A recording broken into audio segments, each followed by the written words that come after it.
Open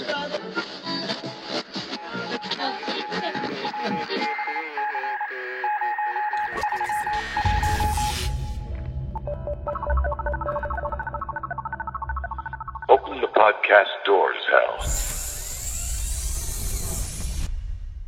It's Kubrick's Universe, the Stanley Kubrick Podcast. Hey everyone, welcome back to Kubrick's Universe.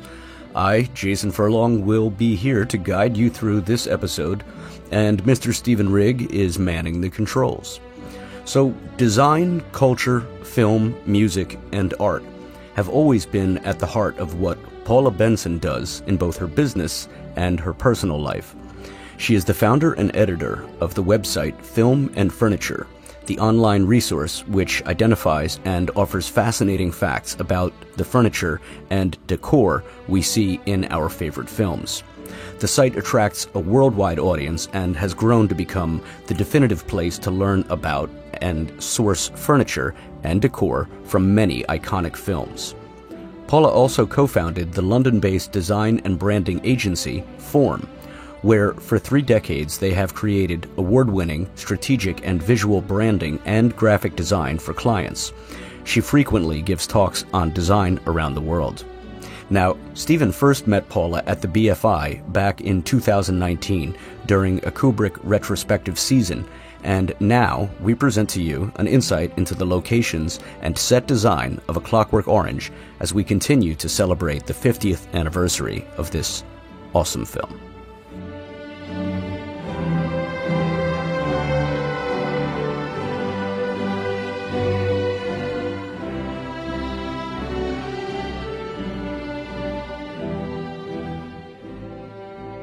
Thanks so much for being with us on Kubrick's Universe, Paula. How are you?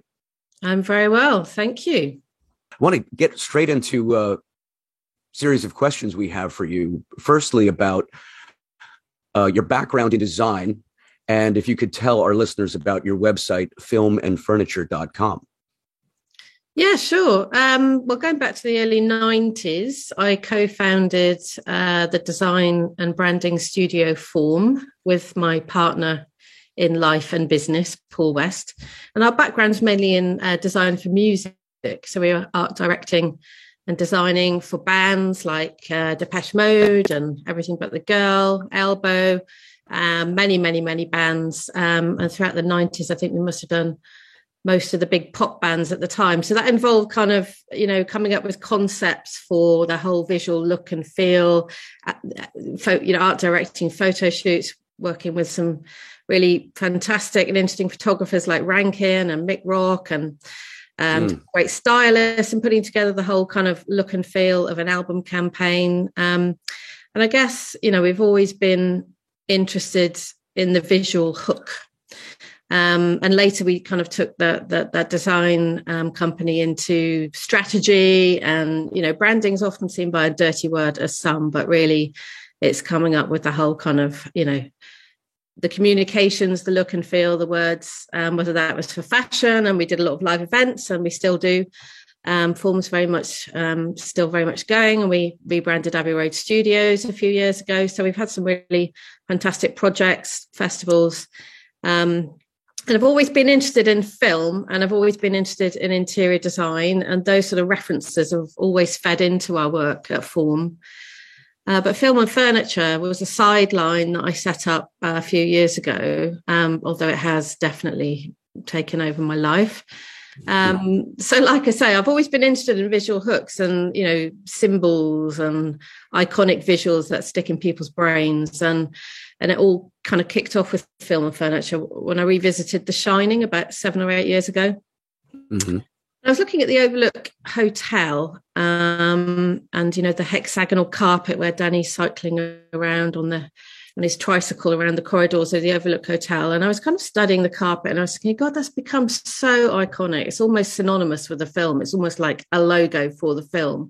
Mm-hmm. And obviously it's been referenced and parodied in many other films and many forms of popular culture. I mean, it crops up in things like Toy Story and Minions, and it's a homage to it in the science fiction movie Passengers, and it appears obviously so many kinds of merchandise. But I wanted to know who designed the carpet, and was it designed specifically for the film? And knowing that Kubrick is obviously so fastidious in his choice of objects and hidden messages, whether he meant it or not, or whether we all drive ourselves nuts looking for these hidden meanings, whether they're there or not. Yes. But no one had really discussed, who designed the carpet. So because I'm from a design background, I was like, I really wanted to look into it. And to cut a really long story short, I discovered that it was designed by a very legendary, well-renowned British interior designer called David Hicks. So I wrote an article discussing this carpet, why it was chosen, why it's important to the scene. And fast forward a few years later, it kind of went a bit viral. This article's been read by hundreds of thousands of people around the world. And now we have the official license to reproduce that carpet to the public. So we sell the carpet to hotels and private individuals around the world. So that's kind of how film and furniture started. But generally, it's about production design and set decoration, the details of furniture and decor in a film. So if you see a really interesting carpet or wallpaper or chair or painting on the wall, then we'll talk about, what it is, why it was chosen, the kind of hidden narrative it tells us about the characters, and then, where you can buy it for yourself. And I mean, I'm obsessed with these details. I always tell people never to invite me to the cinema because I'll just be kind of interrupting all the time, pointing out different bits of furniture. But you probably enter the theater judging the seats already, the chairs. Yes, I'm very, very sensitive to kind of the look and feel of interior design. But so, and then I literally lose the plot when I'm watching a film. But so film and furniture, it's not just me. There are other writers and developers and designers, and my partner Paul gets involved a lot. But slightly taken over my life, but it's grown. I'm curious, you mentioned filmandfurniture.com, and you have written some great pieces about the design aspects of so many films on your website. So what brought you to A Clockwork Orange initially? Well, I think A Clockwork Orange is one of those films that the visuals have always been embedded in my mind. And I was trying to remember when I saw it for the first time, and I can't. But, even though it was banned for so many years, I think the visuals were still out there. They were still, very much available. But I do remember going to see it on the big screen in Brighton, actually, back in about 2000. So I think that must have been one of the first screenings after the ban was released, after Kubrick's death. But it was always the film sets that stuck in my mind. But it's also, it's so disturbing, isn't it? It's, it's about youth gangs and objectification of women and a very depressing view on the future. And yet these visuals are so kind of haunting and quite visceral, really. So, I went down A Clockwork Orange rabbit hole, as I often do, and published a piece about A Clockwork Orange, some key scenes. And I made the mistake, actually, of realising that I didn't feel finished when I'd researched and written it. So I called it Part 1. And then, of course, I got inundated with people asking when Part 2 was coming. So the pressure was building to kind of investigate a few more scenes, which I set myself a task. I had to do it before the 50th anniversary of the UK release. So that was published back in January of this year, 2022. I just think it's so much part of kind of culture, isn't it, really, this movie, that I can't really remember when I first saw it, but it's always sort of been there.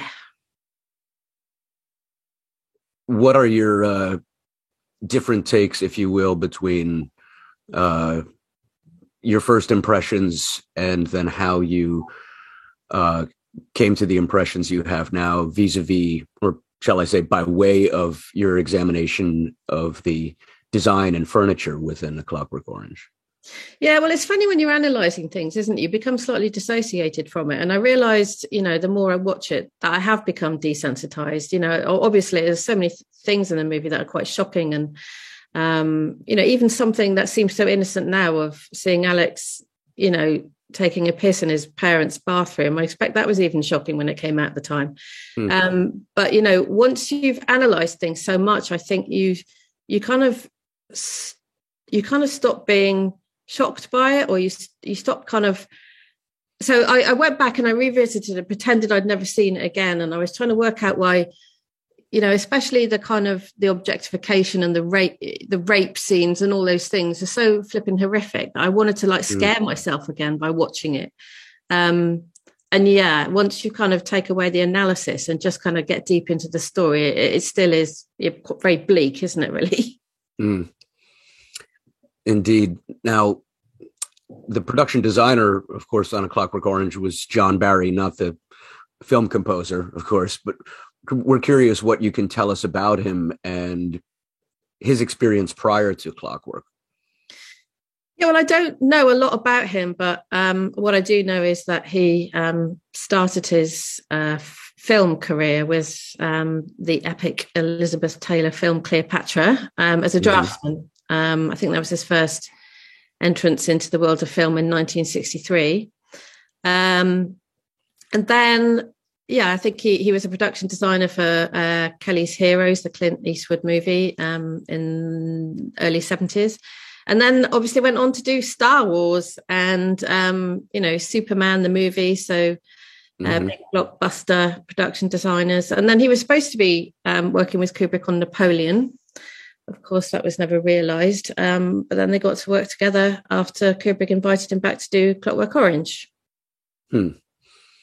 What information can you share about an overview regarding where A Clockwork Orange was shot? Seems you know a bit about this.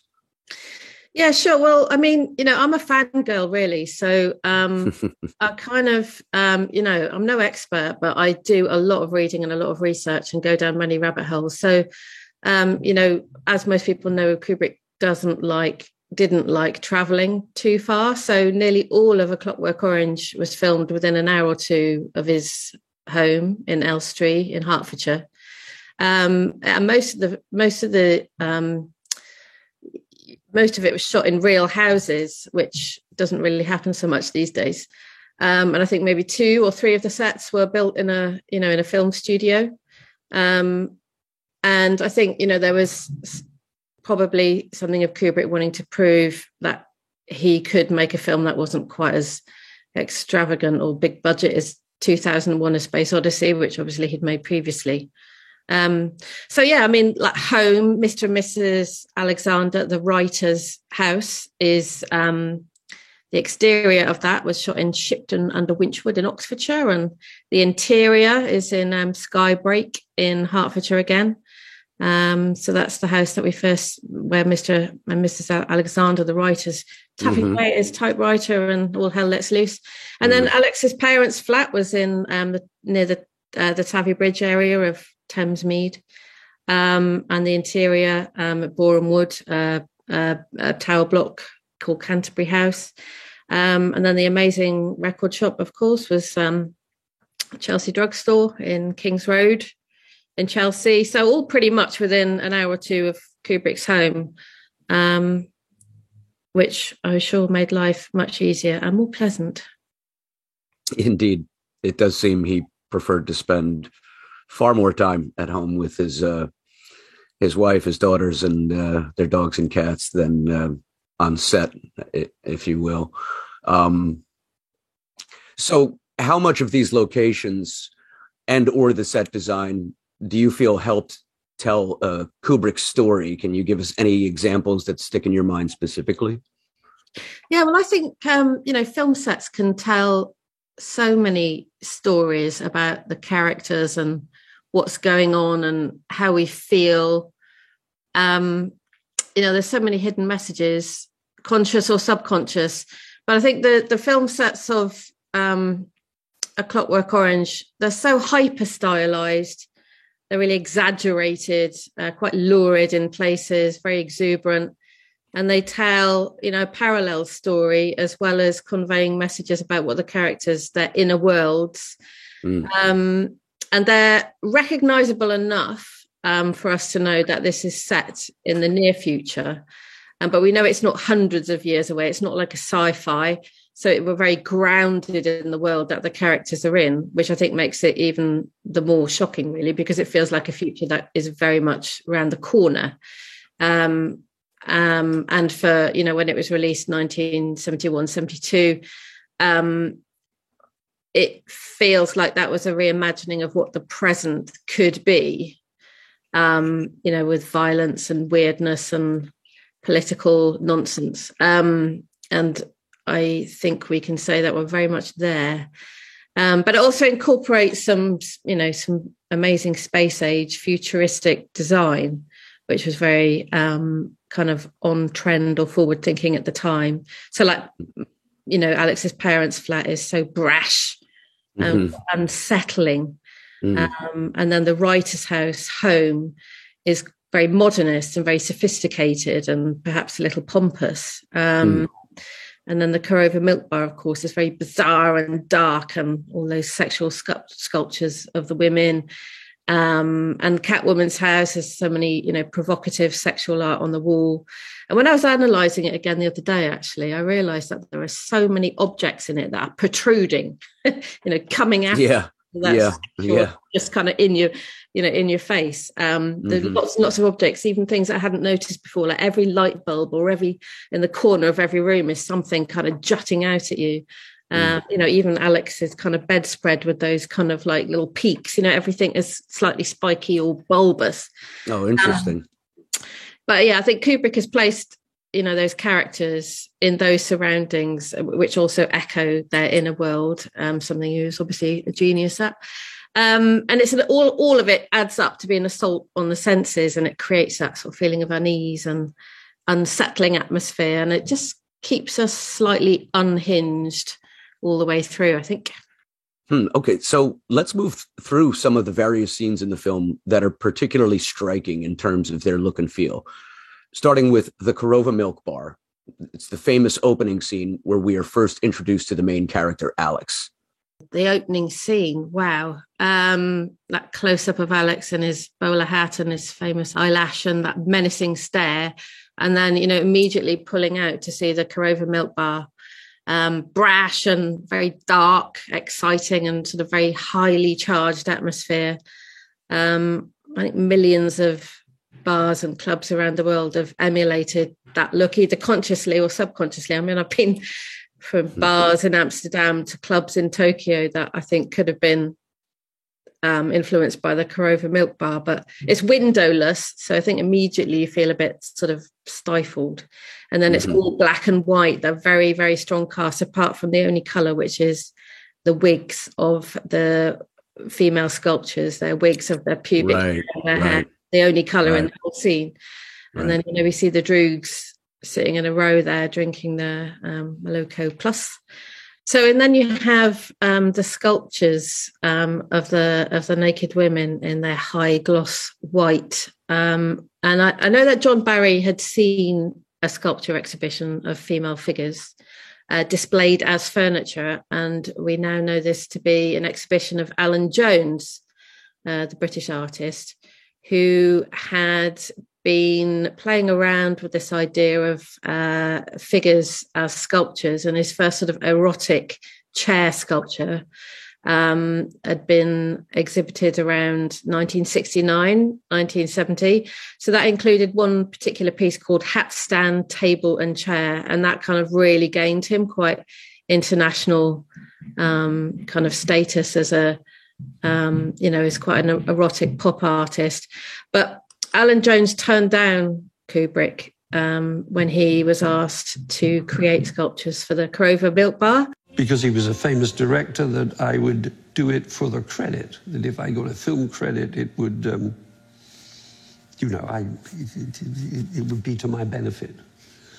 And I said to him that, I'm not a set designer. I said, that's not my world. I said, if you can get me an exhibition at the Louvre, I will do it for nothing. I think he just said no, but if you want to copy it, then do, which I find really extraordinary. So they did. So they copied the sculpture, well, Liz Moore in the art department recreated similar figures of the women as kind of, their breasts actually delivering the Mojito Plus drink, and literally putting their feet up on them. And see, this is where I'm personally really kind of troubled, is that I love Alan Jones, but his kind of, objectification of women sort of really does bug me a bit. But I think I've reconciled it. Is that, he's just kind of pushing boundaries, and that's why these were included in the Korova Milk Bar. And I just think it's brilliant as the opening scene is immediately like, whoa, and then we're headlong into it. But as anecdotally, what I also think that drew me to A Clockwork Orange is, and I didn't realise this till years later, that my first boss, when I went to St Martin's Art College, and my first job was at a design studio, and my first boss was Deirdre Morrow, who is Alan Jones's wife, and she was his muse for many of those figures. And she always had a really distinctive bob with a very short straight fringe, and very distinctive bob. And now when I look at Alan Jones' work, all I see is my ex-boss, which is a bit strange. But yeah, maybe subconsciously that's why I was drawn to the movie again. But yeah, I love those sculptures, and I love his painting, but it's interesting that he turned down working on the film. Now, to get to a question regarding home, of course, Mr. and Mrs. Alexander's house. That scene was filmed at two real locations, the exterior and the interior. And again, it's just striking in its visual design. Here we have this married couple we see attacked in their own home by the invading Droogs. But you have these design elements like the Japanese garden, the typewriter, space age furniture almost, the pod, a little bit of a callback perhaps. And then we have Roger Dean's involvement and paintings from Christiana. What can you share with us about that? Yeah, I mean, I think subconsciously this scene must have really influenced my love of interior design. I mean, it's just so modernist and so incredible. So yeah, we first see the house when, the Droogs have been on in their car chase, and they creep across the Japanese raked garden at night. And the exterior is actually called, the exterior of the house is actually, the house is called the Japanese Garden, and that's in Shipton under Winchwood in Oxfordshire, and was designed by Paul Litchfield in the early 60s. And the interior is a different place altogether. That was filmed in Skybreak. So this has become quite an iconic home now, a real house, designed in 1965-66 by a team of architects called Team 4. And I think within those four walls of this, outstanding architectural space, where Alex and his Droogs reap havoc, and they obviously attack and paralyze Mr. Alexander, played by Patrick McGee, and they rape his wife, cutting her red tight kind of jumpsuit off. And yeah, so I think it's an interesting contrast between a very high-end, minimalistic, sophisticated space and the Droogs' violence and sort of disregard. And I think it's that contrast again that really kind of hits home. And that's this kind of really beautiful, a kind of modern castle, if you like, and is kind of really penetrated by the Droogs and where they reap havoc. But Mr. Alexander is obviously writing on his typewriter when the doorbell first goes. And he's writing on an IBM typewriter there. And just for any major furniture geeks out there, he's sitting on a Aero Saarinen executive conference chair, which is still available. And it's flanked by these bookcases with many, many books. And if you look really carefully on one of the shelves, you'll see an orange circular object, which it's not revealed in the film, but I think in the book, which I haven't read, I must admit. It's okay. Cut interview. No. Sitting on the shelf is this circular object, orange object, and it's not revealed. It's in the book. It's the writer is actually writing A Clockwork Orange, But I'm sure it's actually that object is a 1970s ice bucket, because I've got one that looks nearly exactly the same. Really? Yeah. How cool. I don't know that I've ever noticed that. Stephen, have you? Yes, I've noticed the orange. It's very ball shape, isn't it? It's very like a globe. Is that the object? Yeah. Gosh, I'm embarrassed. Yeah, I've noticed that it's on the shelf. When you see the side shot, it's kind of to his right on the side bookshelves.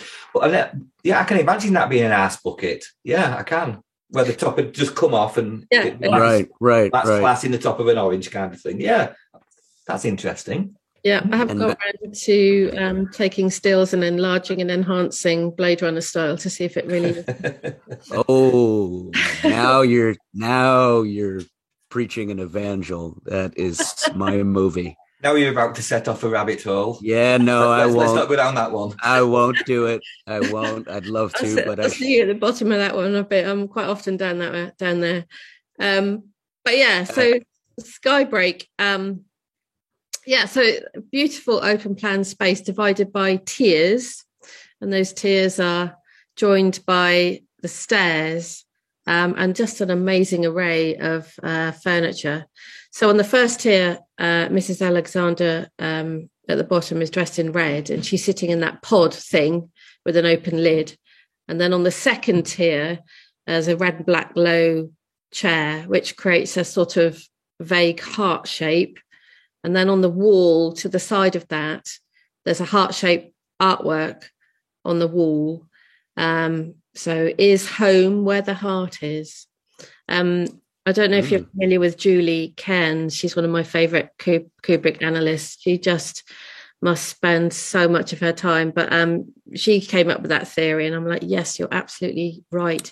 But the retreat board at the front, designed by Roger and Martin Dean. So they worked in design and art and fantasy and sci-fi books, architecture, kind of all-round design, art, polymaths.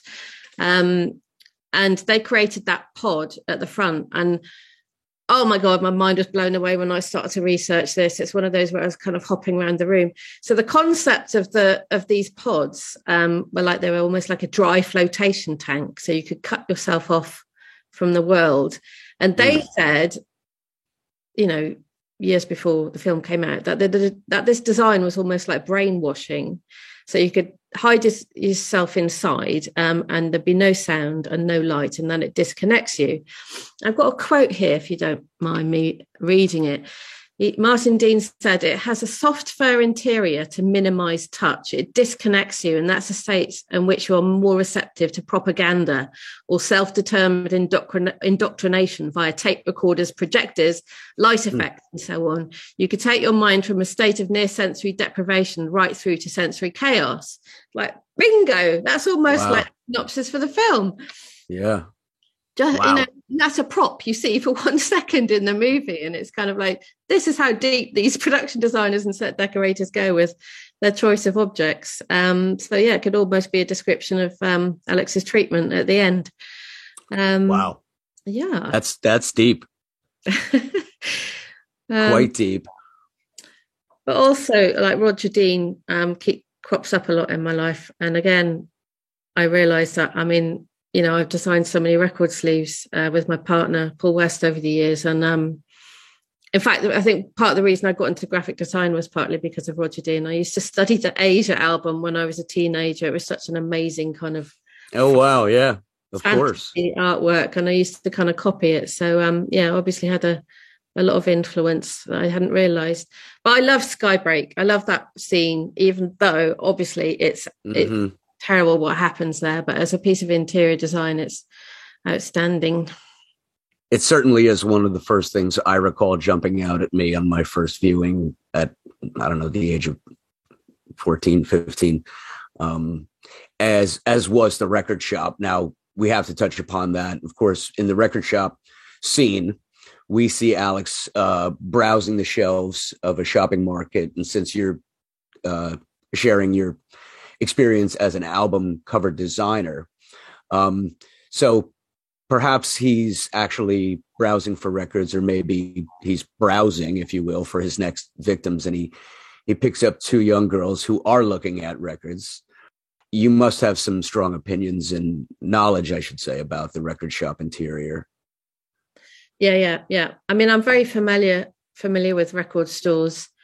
I mean, obviously, I've just designed many record sleeves over the years, but it's my partner who's a little bit more obsessed with vinyl than I am. So wherever we go, I'm often dragged into a record store. But this one in A Clockwork Orange, which is actually the Chelsea drugstore, I would love to have visited. I really would. I mean, everything about the concept of the Chelsea drugstore is just so amazing. I mean, what happened to creativity in retail? I've got no idea.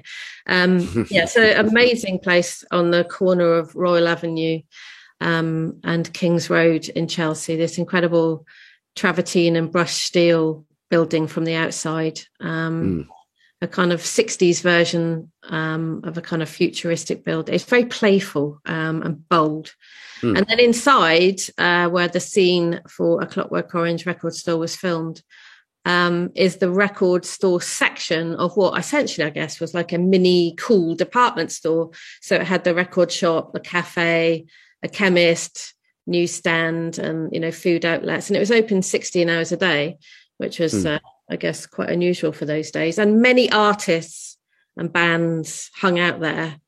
And it must have been quite difficult to film inside there because, you know, when he sweeps around, the camera kind of does that track around the circle. And then he ends up in the middle where he goes to collect, where Alex goes to collect the records he pre-ordered. So it must have been quite tricky, especially with those reflective surfaces as well, because there's lots of mirror and lots of, reflective metal surfaces. But yeah, so obviously the Chelsea drugstore's referenced in the Rolling Stones track. You can't always get what you want. Right. Referenced in the Kinks. And I think the interior... Oh, what Kinks song? It's in a track. It's called Did Ya? It says something about now the Chelsea drugstore needs a fix. Oh, okay. Oh, gosh. I'm embarrassed. I'm a huge Kinks fan and I am drawing a blank. I'm sorry. Go on. How cool. I'm not going to try and sing it, that's for sure. But I think... I'm sorry? I'm not going to try and sing it to you. Cut Stephen in with your track. Now the Chelsea drugstore needs a fix. It's in a state of ill repair. He's there. He's always there. But I think the interiors of the record store kind of served Kubrick's vision of the film being set in a near future. So it's recognizable, but certainly farther away than now, with all those space age kind of mirrored surfaces that reflect all the records and the magazines in its midst. And I posted a picture of this on Instagram recently, and I ended up having a little chat with someone who said that they used to hang out there. And I was like, oh, wow, you know, tell me more. And then as I was reading it, I was thinking, I know this name. And I turned around to my partner, Paul, and I said, who's Marco Peroni? And he said, oh, he's a guitarist in Adam and the Ants. And he used to work with Susie and the Banshees. And Paul went off on one going, oh, God, yeah, he used to hang out with Malcolm McLaren at the sex shop. And he made I think he curated the jukebox there, and then he brought out that album called Sex a couple of years ago, which is amazing. Basically his edit, Marco Peroni's edit of the tracks from the sex shop, which was obviously just down the road from the Chelsea drugstore. So yeah, that was interesting, and that's what I love about Film and Furniture is you end up having like amazing discussions with the most unlikely people who are equally interested in this stuff. But yeah, what a record shop. Where I lived was with my dad and mum in Municipal Flat Block 18A, Linear North. To touch back upon Alex's parents' flat and his bedroom, of course, which we were talking about a little bit back, that home has all the hallmarks of, you know, bad taste, as you would say, and also is very memorable in its set design. You know, if I may say, you know, the garishness of it works. And you must have spent some time examining that. Oh, yes. Yeah. I mean, it's like the epitome of postmodernist kitsch in all its glory. So the exterior and in the interior of what the exterior is rather a brutalist kind of architecture almost. Yeah, absolutely. So that was filmed at the Tavy Bridge area of the Thamesmead brutalist estate. And then the interior, again, somewhere completely different, was on the top floor of Canterbury House Tower Block in Boreham Wood. But I think the interior, it sort of reeks of Alex's middle-aged working class parents trying to keep up with trends in the fashion as well. That's interesting. But lacking any real taste. Right. So yeah, a real horror show. But I love it. Yeah, so the lurid kind of gold wallpaper in the hall, that sparkly gold wallpaper with the J.H. Lynch prints everywhere. And, the bathroom with it's got really gaudy diamond shaped orange, yellow and mirrored wallpaper. Insanely beautiful. And then the small kitchen, which is like, again, got metallic and orange and yellow in it with a toy sunflower cheerily sitting on the table. The lounge is sort of a cacophony of all these lurid colours with a teal coloured sofa and bulbous, there we go again, the bulbous chrome cladded walls kind of, jutting out and making you feel a bit uneasy. There's certainly no respite for the senses. But then Alex's bedroom is kind of a bit more sophisticated. And I think this is where Alex is spelling out his individuality and his superiority, that he obviously thinks he's above most people and most things. So I think all those things in his bedroom, like the transcriptor's hydraulic reference turntable, that amazing piece of hi-fi kit where he plays his Beethoven. So that was designed by David Gammon in the 60s. It won many awards. A very beautiful piece of kit, which we sell these now. Actually, the David Gammon's son has sort of started to remake these again to order. The turntable. Yeah. Wow. So the original turntable, the ones that actually feature, the one that featured in the movie is a transcriptor's version. But so the original version, because David Gammon actually lent Kubrick this that specific turntable for the movie. So his son is making them again, and we sell them through Film and Furniture. So cool. So that's an amazing bit of kit. And then you've got, like the Valentine typewriter, the red typewriter, which kind of shows the kind of literary and again, amazing piece of kit at the time. It's sort of the precursor to an iPad, I suppose, or an iBook, because it's a portable typewriter, that bright red typewriter. So kind of showing its sophistication. And then you have this sort of diorama that's created behind his bed, which I'm sure you might have noticed this, but there's the poster of the naked woman with the open legs, which is behind his bed. So that's by Cornelius McKink. And then you've got this sculpture to the side of his bed, which is 4 dancing Christs on the bedside table. So that's by Cornelius McKink's brother Herman. It's almost like a row of droogs. I always think there's 4 of them, 4 dancing Christs and kind of very white, high, shiny porcelain. And then you've got this stick where he keeps his snake, where it's sticking out. And from a certain angle, the stick looks like it's kind of like penetrating the woman's open leg. And then you've got phallic, right. Christ below. So it's like this biblical diorama of the temptation of the Garden of Eden and the fall of humankind. Yes. All is missing is an apple. Yeah. Well, there must be one in there, actually. I need to go and have another look. But that kind of excess of sort of loud, erotic, obscene art and the decor sort of, it sort of suggests that we may become desensitized, I think. And I think we have.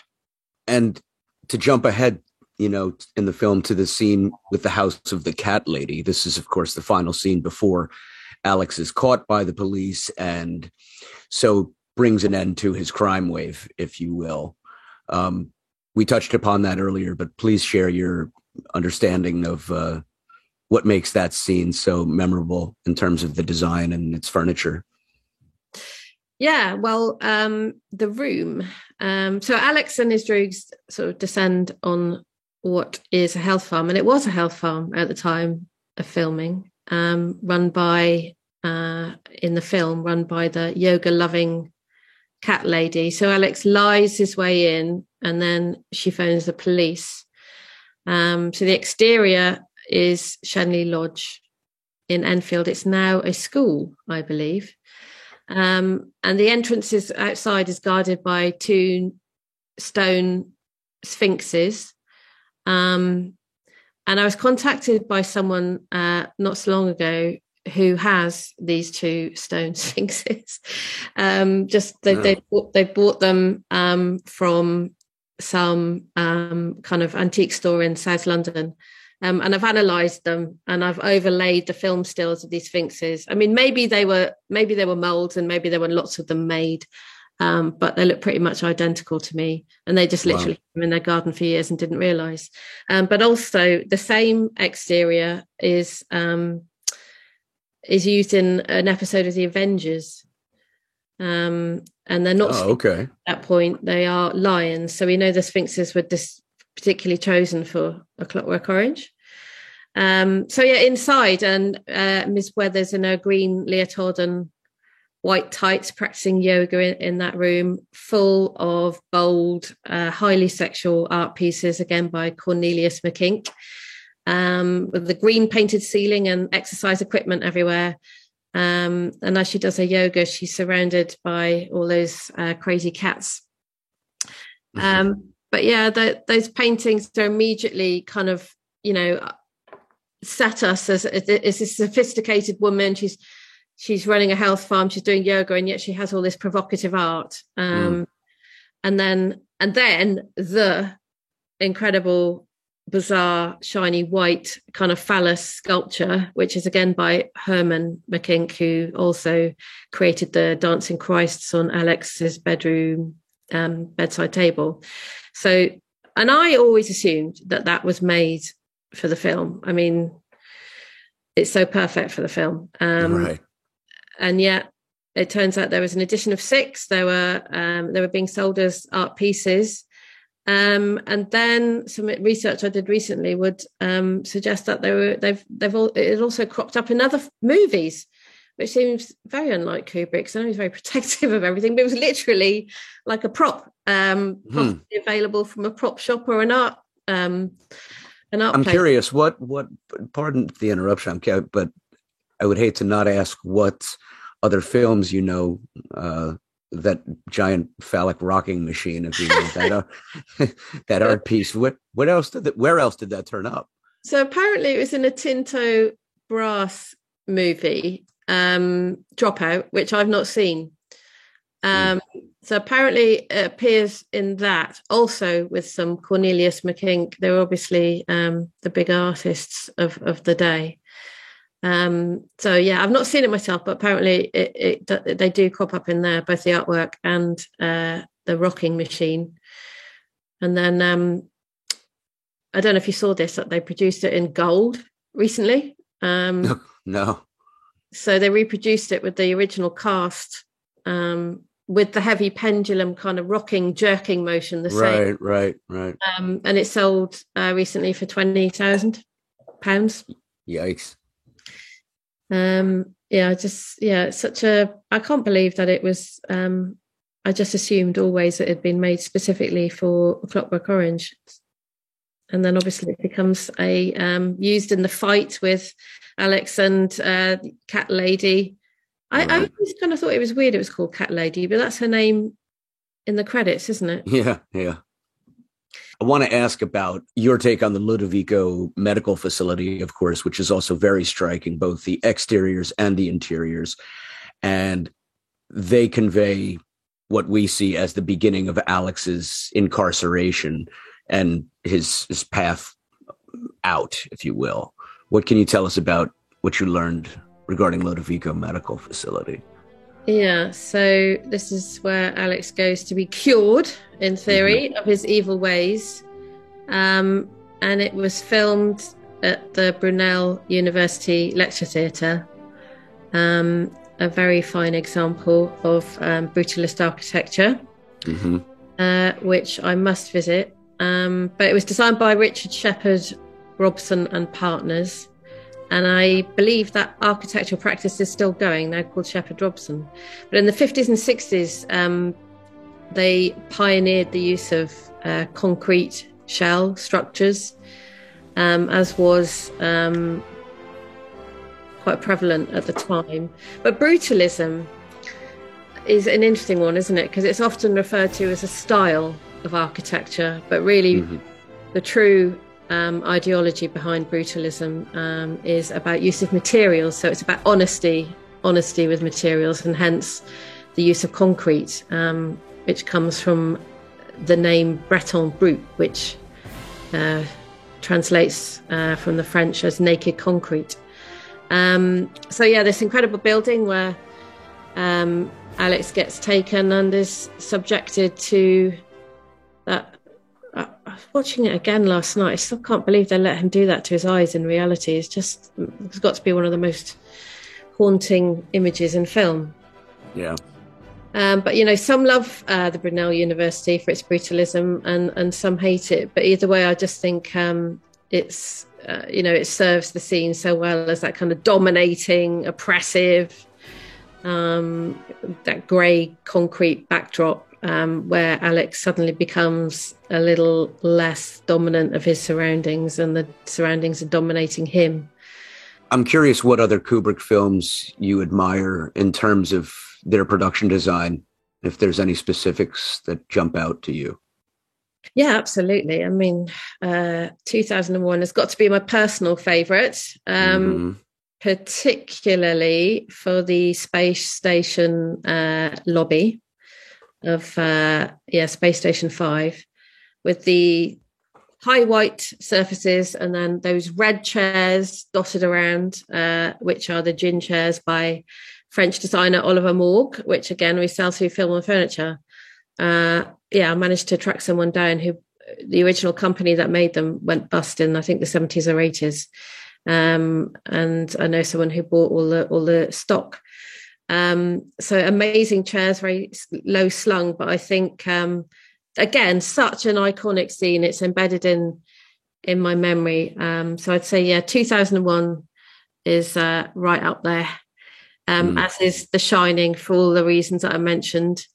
That hexagon carpet it literally rules my life.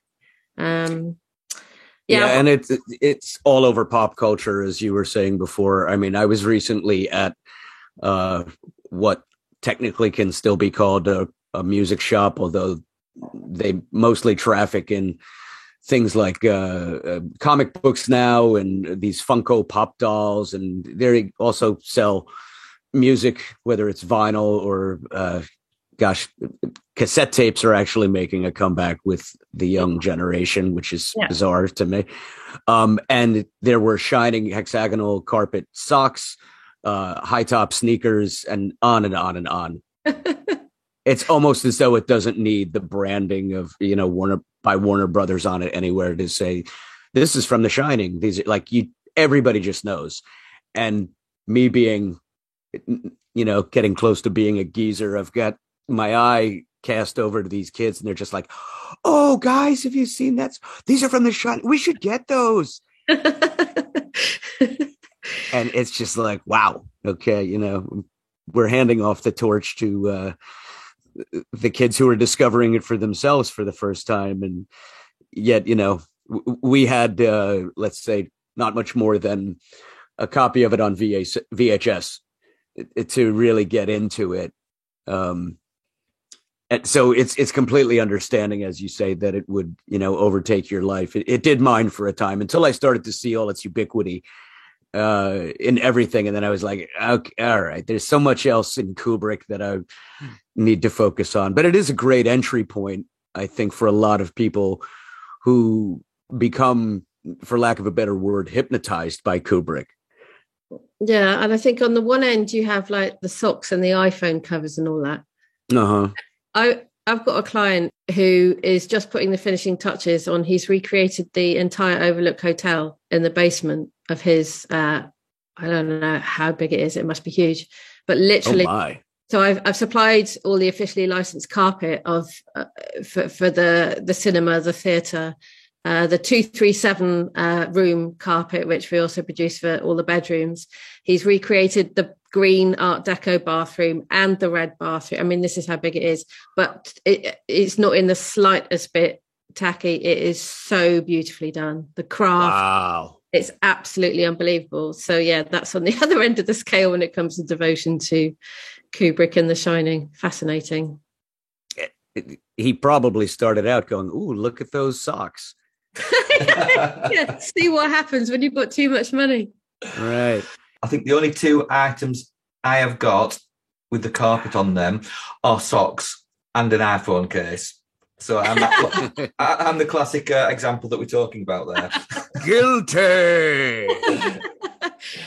What do I have? I have the mouse pad. These were gifted to me one Christmas some time back. The hexagonal as a mouse pad, and someone gave a bath mat for when you get out the shower. Ooh. So Paula, this has been wonderful. We can't thank you enough. Is there anything else you'd like to tell our listeners about what you have available at filmandfurniture.com, which Kubrick fans in particular might be interested in seeking out? Yeah, I mean, in our online store, which kind of works in two ways. So some of the items in there we actually sell directly, like the gin chairs, the gin sofas, from 2001 A Space Odyssey, vintage originals, which have been recovered and restored. That sent me on another rabbit hole, actually, whether they were really red or pink, because there's a real debate about whether the kind of remastered version of the film, they look a bit more pink than red, but in the anyway, we do them in both. And yeah, so also obviously the Shining carpet, which I've spoken about, that we do. The Hicks hexagon rugs and runners and wall-to-wall carpet, which we've furnished from hotels to offices to private homes. That keeps us very busy. And also the room 237 carpet we released recently. But we're talking about really beautifully crafted, high-end, 100% wool, really kind of beautifully made. So this isn't, kind of like your cheap tacky kind of rug. It's a really well crafted item. And then also we direct people where they can find all sorts of things from all sorts of movies, and that we just send, we just tell you where to go and where we found it, and we research exactly where you can buy things like the glasses from Blade Runner that Deckard drinks out of. Oh wow. Yep. Are those available on your website, or is there a link? Yes. Okay. Where to buy them? You can buy them in packs of singles or doubles. They are beautiful glasses. They're really heavyweight. Yep. Really beautifully made. 1970s design, still made by the original Italian company that designed them. I'm going to have to get some. That's one of those. Yeah. They are beautiful things. And then things like the cutlery or the flatware from 2001 A Space Odyssey, which was Danish design by Arne Jacobsen. We tell people where they can buy those, and they're beautiful, beautiful modernist objects as well.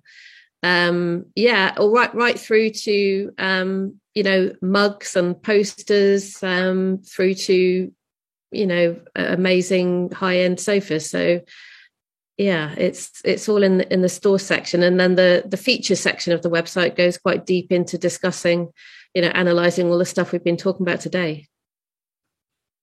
How much time would you say you have to dedicate to maintenance on your website, given the amount of interest and of course your interest in keeping it current? Is this a kind of full-time job thing for you now? Are you almost able to manage other things as well? Yeah, I mean, it is a it's very time consuming. Look after website, because there's always something tech wise that needs attending to. But it's the research and the writing that I really love. And then we do quite a lot of brand partnerships as well with other brands who are kind of interested in our audience and, different collaborations. And, but yeah, I mean, we sell the carpets and that takes up quite a bit of time, because quite a lot of them are custom made, different sizes, different patterns, different colorways, all this sorts of thing. So it is very time consuming, but it's a real kind of passion. So I don't care if I'm up at 2 a.m. or 1 a.m. or Sunday afternoon, whatever it takes to fit it all in, but because I love it.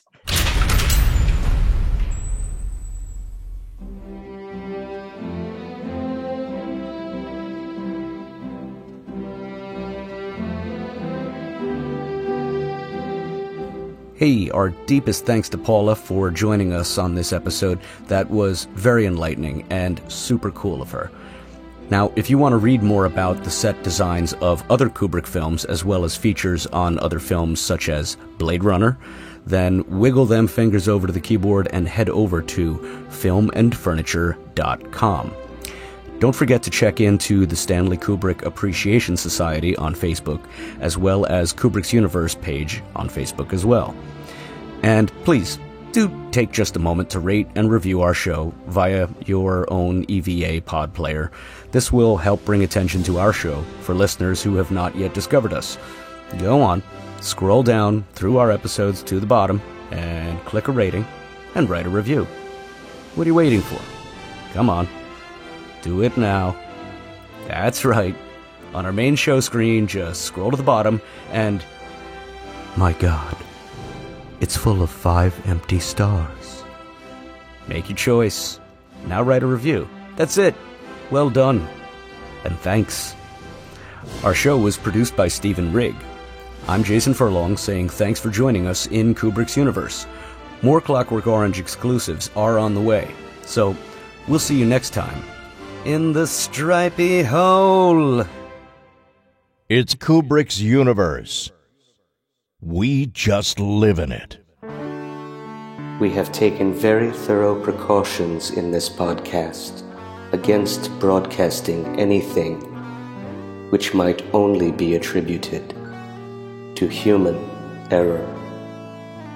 These guys aren't scientists. They're making it up as they go along. Thank you for listening to the Stanley Kubrick podcast. Come back soon. It was real nice talking to you. Bye. Over and out. This show comes to you from the Stanley Kubrick Appreciation Society.